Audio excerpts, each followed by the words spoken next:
Hey, what's up guys? We have our NPL Week 1 matchup versus the New York Greninjas. It's a new coach. His name is otherwise known as like AceNova, I believe. I'm almost positive that's it. And he's new to the league. We picked him up this season, and I'm pretty excited to get back in the swing of things. It's Week 1 after winning the NPL Season 2 in my first year in the league. So that was very exciting, and now I'm really pumped to try out all these new Pokemon. The only Pokemon that I have from last season is Meloetta, and you guys noticed from, well, if you watched my league battles from last year, I did pretty well with Meloetta actually, and it still stayed in tier 3, and I had to snag it up in the draft. So I can't wait to use it again, and at least pairing it with a ton of new stuff, and I'm just so excited to use all the new stuff.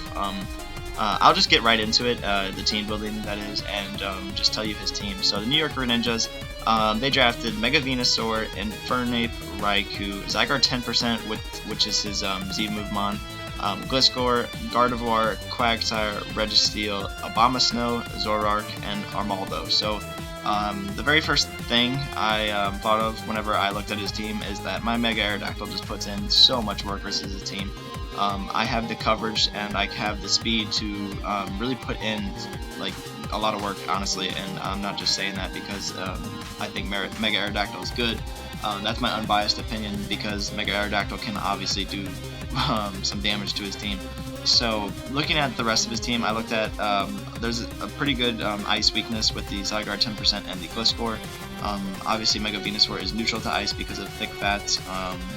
And everything else takes about neutral except the Registeel and the Infernape, I believe. So, I guess, no, even Abomasnow takes neutral because of that grass typing. So, it's pretty cool. Ice is something that I don't have on my team, at least in stab. So, I wanted to bring things that would at least hit it pretty hard without stab, I guess. So, the very first thing that I threw on my team was obviously Mega-Aerodactyl. And if you guys did not know, we are running level 50 this year, just like last year. Excuse that. But yeah, and so Mega-Aerodactyl, and I pretty much wanted to run something that would outspeed his entire team and hit extremely hard. So we were running an Adamant Aerodactyl set. The speed investment allows me to outspeed everything on his team, and his fastest, at least without a choice scarf, and that fastest thing on his team is a tie between Zygarde 10% and Raikou at 115 base speed. So I outspeed base 115 Pokemon, which is awesome because I will outspeed his entire roster. So Aerial Ace, Earthquake, Ice Fang, and Roost. Roost is just for reliable recovery. I am packing quite a bit of HP investment just to be able to eat hits from Mega-Venusaur a bit better, like Giga Drain and Sludge Bomb. Aerial Ace is for the night days on the Zoroark. Usually I run Wing Attack because of the fact that it just has more PP, and it's the same base powered move, so that's the reasoning why Aerial Ace. Night Days has a chance to lower your accuracy by 40%, or it has a 40% chance to lower your accuracy, so I definitely didn't want to take that and then end up losing like that, so Aerial Ace is the way to go. Earthquake hits a lot of things on his team, like Raikou that resists flying, hits the Registeel pretty hard, hits, that might be it, at least for super effective wise. It also hits Infernape, but so does Aerial Ace, so that's kind of cool. Aerial Ace smacks the Mega-Venusaur. It always 2-hit KOs no matter what set he is. It's just perfect stab versus his team. Honestly, he doesn't have very many flying resist. Like I said, it's just literally Registeel and I believe Registeel and that is that it? Registeel and Raikou, so that's it. Ice Fang is really great for his Gliscor and Zygarde 10%. Oko's every single set unless he's Yachi Berry. Ice Fang also deals with I don't know, I think that might be it for, yeah, I guess that's it for the Ice Fang, but it's just perfect coverage versus his team. I could have ran something like, I don't know, Pursuit if I wanted to Pursuit Trap something, or Stone Edge if I wanted to hit the Armaldo, but I just don't think it was worth it, so I wanted Roost instead. So that's the Mega-Aerodactyl set we were having, and if you guys did not notice, his nickname is Awesome. Actually in the battle, I don't know why, but my nicknames did not register, but I did have them in the team builder, so I don't really know what happened there. But yeah, the nickname is Jawsome because the fact that it gets Strong Jaws after Mega Evolution, and it's pretty awesome in my opinion. So next Pokemon we have is Raider, our Crocodile, which is, I almost made it Raider Gator, but I felt like that was just too much. I just wanted to make it Raider. Earthquake knockoff, Toxic, and Stealth Rock with Intimidate and Leftovers. It's pretty self-explanatory, honestly. It's just something that can check his physical attackers quite well, with a little bit of HP investment while remaining offensive with 236 EVs thrown into the attack. And its dual stab is just great. The only thing that could come in on it freely necessarily is something like the Venusaur, and it's still going to be taking around 30% from Earthquake. Toxic is really nice for something like his Quagsire. Also great for Abomasnow if I want to wear that down. And I guess that's about it for Toxic, honestly. Mainly for the Quagsire, because Quagsire can be a bit of annoying. I almost threw like Dragon Tail on this to like phase things out into more Stealth Rocks, but I didn't think it was worth it. Plus, he could have brought the Gardevoir, and I didn't want that Gardevoir coming in on a Dragon type move. So, Toxic it is. Base 164 speed with a Jolly Nature allows me to outspeed every single Mega-Venusaur set. Also, I believe it allows me to outspeed most Mega-Gardevoir sets. I'm almost positive it outspeeds Mega-Gardevoir too, because they're both base 80 speed. So I outspeed that, which is cool. And then I believe I outspeed a lot of things like uninvested Gliscor. I believe that might be it, honestly. Yeah, because I don't think I outspeed Infernape or Raikou no matter what. Maybe if they're uninvested I can outspeed them too, but I highly doubt they will be. So it's mainly to outspeed the Gardevoir and the Mega-Venusaur. And the rest is really just thrown into HP, and I didn't want to waste any EVs, so I just threw them into attack and defense. So that is the Crocodile set we are running, pretty much just to get the Stealth Rocks up and be a nuisance to his team. So we have Patrick, our Starmie here, obviously a SpongeBob reference. Leftovers, Natural Cure, Scald, Rapid Spin, Recover, and T-Wave. I'm just running max HP, and max speed. Max speed allows me to speed tie with the Raikou and the Zygarde 10%. Could come in handy, you never know. I always like to have a fast Rapid Spin user. Or at least a fast way of removing hazards. Like last year I had Latios, and it was pretty reliable in that sense. So now we have Starmie for that Rapid Spin capability. Keep rocks up on my side of the field, on his side of the field, which is great. Scald is just a nice move to spam, honestly. It hits quite a bit on his team, and if they resist it, then they have a chance to burn. The only thing that I kind of am scared about this set, running T-Wave over Toxic, is that Quagsire, if it is Water Absorbed, that way I cannot touch it, but then again I can literally just switch into Tangrowth on it every single time, so that's pretty cool. Scald is just perfect, honestly. I don't really need to run any other move. I could have ran Ice Beam, but it's not necessary. I'd rather have Recover, so I have a form of great, I guess, reliable recovery. And then T-Wave is really cool if I want to hit something on the switch in, like Infernape or Mega-Venusaur or Gardevoir or Registeel, and pretty much anything. T-Wave is just amazing, obviously. So I had to run T-Wave. Natural Cure is perfect because if something wants to Toxic me or Thunder Wave me or whatever, I can literally just switch out and I will be totally fine and back to normal. So I'm really happy that I got Starmie as a status absorber. The next Pokemon we're running is a bit of a throwback. You guys have seen this set plenty of times. We are running Assault Vest Meloetta, and I don't really like running this set, but then again, it works, and it's just such it's so hard to break through, honestly. I'm able to live 2 Night Dazes from the Zoroark. I'm able to eat any Mega-Venusaur hit, except if it's running like Knockoff or something like that. I can eat up pretty much any special hit from Infernape, pretty much any special hit from Raikou, unless it's like Choice Specs, Signal Beam. And then obviously it's nice for the Gardevoir too. I have Shadow Ball to check it. Psychic to hit the Mega-Venusaur, the Infernape. His only Psychic resist is really the Registeel and the Gardevoir, I believe. And yeah, I think that's it. So, and then obviously he's immune with Zoroark, but Shadow Ball is really nice for the guard. Hidden Power Ice destroys Zygarde and the Gliscor, and then U-Turn is perfect for momentum. So if for any reason I bring this thing on Mega-Venusaur, obviously he's not going to want it and stay in and take a Psychic, so he's going to more than likely go out into either his Gardevoir or his Registeel every single time. So I can click U-Turn and gain great momentum and just go into something like Heatran, or yeah, pretty much anything. I guess Crocodile too if it's the Registeel. So that's pretty cool. And we're running max. We're running max again, max HP to be able to eat hits better, and then we're running max special attack investment to be able to at least break through that Mega-Venusaur and break through a couple other things. I don't want him running like Assault Vest Gardevoir and me doing no damage with Shadow Ball. So that's the theory behind that. The next Pokemon we're running is Hot Tranny, our Heatran. Choice Scarf with Flash Fire, Eruption, Fire Blast, Earth Power, and Hidden Power Ice.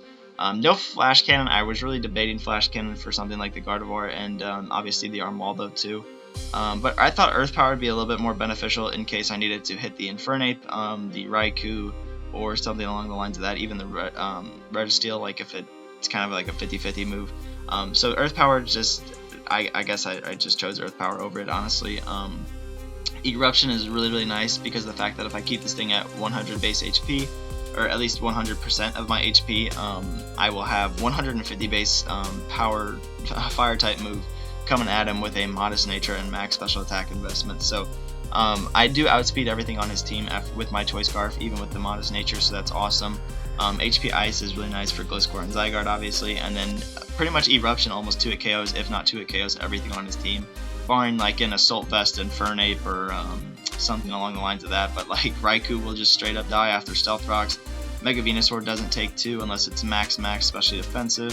Gliscor does not take 2. Gardevoir does not take 2 unless it's like max special defense with Assault Vest. Quagsire doesn't appreciate it. I'm pretty sure it dies if it's only physically defensive after 2 hits. Registeel dies unless it's like Aqua Berry. And then obviously Abomasnow just gets obliterated. Zoroark dies, and then Armaldo does not handle it either. So, and if I get like low HP for some reason, if I get wore down by Stealth Rocks, if I take a hit, I can always just go Fire Blast instead and have a base 110 power move. So that's pretty cool. And the last Pokemon on our team is Tangrowth, our Grass Kicker, and Tangrowth is a really cool Pokemon. I drafted it in the very first pick in the second round, and I'm so happy I did it because this thing is so hard to break through. Giga Drain, Poison Jab, Earthquake, Hidden Power Ice with an Assault Vest and the ability Regenerator. 252 HP, excuse me, just to make it even more bulky. And then I'm running a lot of defense EVs and plus defense nature to be able to at least handle that Infernape close combat's much better than anything else on my team. Starmie can handle it, but I don't want Starmie to be my only line of defense versus a Pokemon that's known to U-turn out or in and out. So also great Earthquake resist. I'm running Hidden Power Ice to hit the Gliscor and the Zygarde, so I can't really do too much versus me. Giga Drain is just nice stab, hits Quagsire, obviously Oko's Quagsire. And then the only thing that I really can't do anything versus his team is the Venusaur with this thing.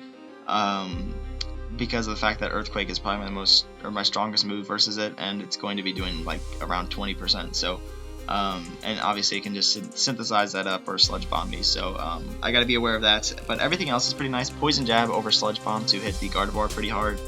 Earthquake to hit the Registeel and the Infernape, and then Raikou obviously too. So Assault Vest allows me to sponge up those special attacking hits pretty nicely, while they might try to take advantage of Tangrowth's lower SPDF. So that is the Tangrowth set we're running. I know it's double Assault Vest, and I know it's pretty, I wouldn't say scummy, but it's just not, like, I don't know, it's double Assault Vest. So I'll take you right into the battle. And we see he brings the Gliscor, the Raikou, the Zygarde 10%, the Quagsire, the Registeel, and the Mega-Venusaur, obviously. So pretty much everything I expected except the Quagsire. I didn't really think he would bring the Quagsire. I thought something like Gardevoir might come over it, but that's totally fine with me. I don't have to deal with it. Obviously, no Infernape either. I was pretty surprised about that. Infernape was one of the biggest Pokemon on this team that was at least a big problem for me. At least a Scarf Infernape set, I didn't really have too many answers for it. It pretty much put in work every single time it brought in. So if he brought like a mixed attacker Infernape with like Stone Edge, Fire Blast, like knockoff or U-turn, close combat, whatever, it would have done a decent amount to my team. But I'm just glad he didn't bring it. So anyway, looking at his team, I don't really have any fear of leading with my Crocodile if he wants to lead his Mega-Venusaur for some reason, or yeah, the only thing that like kind of deters or at least makes Crocodile switch out is the Mega-Venusaur. So I was just gonna set up my Rocks turn 1 and then go from there. So I lead my Crocodile, and I'm just kind of upset that the nicknames aren't in here, but oh well. I get the Intimidate drop on his Zygarde 10%, which is perfect. This thing can't really touch me, so I'm just going to go ahead and set up my Stealth Rocks on turn 1. Start wearing down some of his Pokemon. So I switch out into my Mellow, which is a pretty safe switch, honestly. Into the Toxic, he goes straight for the Toxic, and obviously he's not going to stay in and take a Psychic here, so I'm just going to U-turn on out of here. gain my initiative, which is really cool because it pretty much forces him to take more stealth rock damage. On top of that, it gives me more momentum. So going to my Heatran, I'm at base 150 power eruptions, as he just goes for the protect, which I'm not really sure. I guess he just got my move. As I'm just going to go off and fire another eruption, and this thing does not take it at all. This is barely a resist, if a resist at all. He takes 65% from that eruption, and I don't want to risk, for some weird reason, he's going to be Scarf Zygarde, so I just go back into this thing, which is safe, as he switches out into his Quagsire. So yeah, and I don't really have any reason not to just stay in and Toxic this thing. I will be totally fine if he wants to go for Scald, and even if it gets a burn, it's not that big of a deal. But he goes for Earthquake, and I'm going to pause it here, guys, but if you guys noticed, that Earthquake did 36%, so with 100 base, or with 100 EVs in my HP and 4 in my defense, I was really questioning that. So I looked up the calc, and it turns out that he was running either like maxed attack, adamant, soft sand. I don't know. He was running like an offensive Quagsire set. I thought for one he might have been banded. It just confused the hell out of me as soon as I saw that. Dude, that did so much damage. I was just so confused. Anyway, going to my Mega-Aerodactyl here because I thought he was banded, and obviously this is my good resist. So anyway, goes back into this thing on the Ice Fang because he was in the Gliscor, and it does 25%, so that's a decent amount. But as you can see here, he gets leftovers, so now I was just confused out of my mind, honestly. He was running offensive Quag for some reason. Recover, and yeah, he's just going to keep taking toxic damage. So going to my Tangrowth, obviously, I pulled a double into my Mega-Aerodactyl, predicting the Venusaur. And we do get the Venusaur here. And I don't think he was. I was really tempted to make a triple, but I didn't think it was worth it. So I just go for the Aerial Ace and attack what's in front of me as he Toxics the Mega-Aerodactyl too. But that's okay. We really wore down his Venusaur, which is great. Not letting it click the synthesis. So just go for the Aerial Ace again and get a crit on the Quagsire, but I don't think it mattered after the toxic damage, so not that big of a deal. As I just go into my, I just go into Tangrowth, and as he just clicks Recover, so obviously he can't really stay in on this thing. I'm just going to click Earthquake, predicting anything to come in, and it should kill the Mega-Venusaur after Rocks, so he goes into the Mega-Venusaur. I click Earthquake. I did get a crit, but it didn't matter. I did the calc, so his Mega-Venusaur goes down. And now he goes out into this thing, and I do have HP Ice, so I kind of want to see how much he wants to do, at least to like scout his set. So he's running a pretty specially defensive set. It only did 64% as he Toxics my Tangrowth. So his I can kind of see his strategy here is trying to Toxic and wear everything down. But that's okay. I'm just going to go into my Mega-Aerodactyl here, and now I'm going to go into the Starmie, trying to spin away the rocks if he wants to set them up. Or if he wants to T-Wave me, I have Natural Cure, so I have pretty much a check to this thing no matter what he wants to do. I'm really happy not to see Leftovers, because Leftovers is just annoying. So I did get the Paralyze on the first T-Wave, which is pretty unfortunate for him, as I go into my Heatran. That is still at 100% HP, and my Eruptions are firing at all cylinders. So knock him out with the Eruption. That's a base 150 power move off a modest Heatran. So I'm just going to stay in and do it again and see if he wants to run a Scarf set. So he does in fact have a Scarf Raikou, which is also good to know, as he goes out into this thing, and it doesn't take it very well either. It does, 31%, and I'm at 64% HP. So obviously he's going to be taking toxic damage again. So I just go into my Starmie here because I know he's just going to click Recover, trying to get his HP back, as he just does that in fact. And I'm able to spin these rocks away because he no longer has his Stealth Rock setter, so I'm able to spin the rocks away and go on from there. That way I don't have to keep taking rocks damage, especially from something like my Mega-Aerodactyl. And now obviously I can't stay in on a Raikou with the Starmie, so I just go out to my Crocodile here, predicting the Electric type move to come in here, as he goes for the Signal Beam, which is a good play, but and he gets the Confusion, so I can't stay in here anymore. I'm just gonna go into my Heatran because I Quad Resist Bug with the Heat or the Fire and the Steel typing, which is pretty cool, and there's no way he's getting two 10% in a row, which is great. So I just go for the Fire Blast here to do as much damage as possible, but unfortunately we miss, but that's alright. I can just go further into my I think I just go to my Tangrowth here. Just go to my Tangrowth because I can check this thing every single time as long as it's toxic, and goes into the Gliscor here.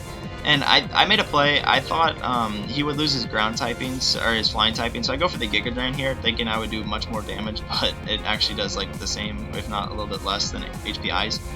So obviously I can't beat this thing one-on-one because it's faster than me and it can just keep roosting up and wearing me down with toxic damage. So I just go into my Mega-Aerodactyl here on his next roost, and I will scare it out with an Ice Fang, if not kill it with an Ice Fang. Yeah, so I just go straight for the Ice Fang, knock him out because he was a specially defensive set, and which is cool because Aerodactyl picks up his first kill of the year. And now he goes out into this thing, and obviously he's Scarf, so I can't really do anything. He has to click an electric type move here, and I don't really need Crocodile for anything else, so I just go out into Crocodile here and eat up the Volt Switch, which I'm immune to, and now I can just spam Earthquake and pick up a kill here. There's nothing he can do about it. All of his Pokemon are grounded.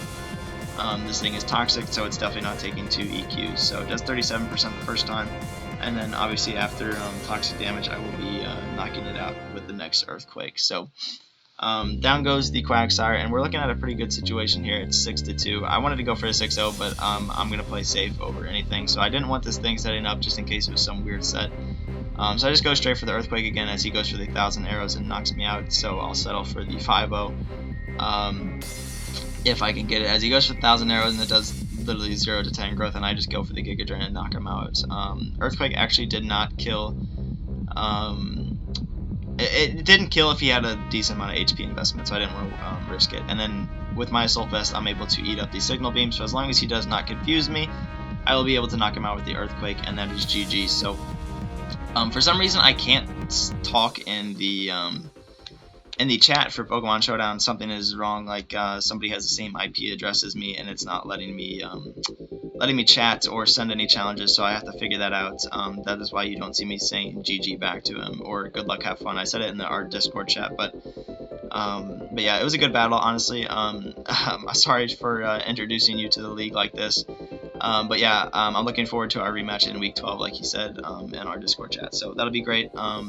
Week 1 is officially over, and this battle would be going up, I believe, the 16th of January. So that'll be pretty cool. I'm recording this like on the 6th, so that's awesome. Getting things done early. Hopefully, I can play my week 2 match soon. So good luck to AceNova for the rest of the season, and I'm looking forward to our rematch, like I just said. So I had a blast using all this stuff. Tangrowth is awesome to use. Picked up 3 kills, MVP of the match in my opinion. And yeah, I hope you guys enjoyed the battle, and stay tuned for more. I'll see you later.